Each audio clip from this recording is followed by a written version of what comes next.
एक बार एक स्कूल में एक टीचर ने बच्चे को मैथ में फेल कर दिया क्योंकि उसने 2+2 22 लिखा था, जबकि सही तो 4 होता है। अब इसकी टीचर उस बच्चे को समझाने के लिए अपने दोनों हाथों में 2-2 पेन लेकर समझाती है कि बेटे ये देखो, मेरे एक हाथ में 2 पेन और दूसरे में भी 2 पेन है, तो अब बताओ कि ये कुल कितने हुए। फिर टीचर कहती है कि 4 हुए, लेकिन यह बच्चा समझने को तैयार ही नहीं था। बच्चा टीचर से नाराज होकर वहां से अपने घर चले जाता है और अपनी माँ को टेस्ट के बारे में बताता है।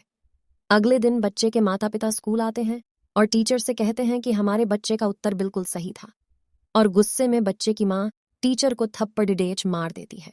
और अब यह बात प्रिंसिपल तक पहुंच जाती है। प्रिंसिपल टीचर की ही गलती निकालते हैं, कहता है कि ये सही कह रही हैं, 2 और 2 22 होते हैं।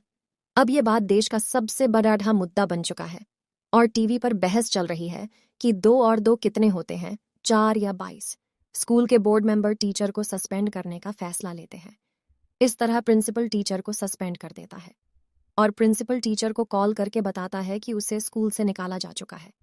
वो कल स्कूल के ऑफिस आकर अपनी बची हुई तनख्वाह ले जाए, अब तुम्हें सस्पेंड कर दिया गया है। टीचर सुबह जब प्रिंसिपल के ऑफिस में आती है तो देखती है प्रिंसिपल ने मीडिया पहले से ही बुला रखी है।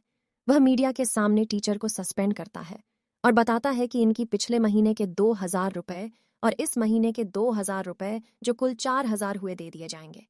इतना सुनते ही टीचर बीच में बोलती है कि सर, 2 और 2 तो 22,000 होते हैं, अत आपको मुझे 4 नहीं बल्कि 22,000 रुपए देने हैं। यह सुनकर प्रिंसिपल हैरान हो जाता है और टीचर का मुंह ताकने लगता है। प्रिंसिपल को अब अपनी गलती का एहसास हो चुका था और वह अपनी गलती मानता है। तभी कहते हैं, आखिर गुरु तो गुरु होता।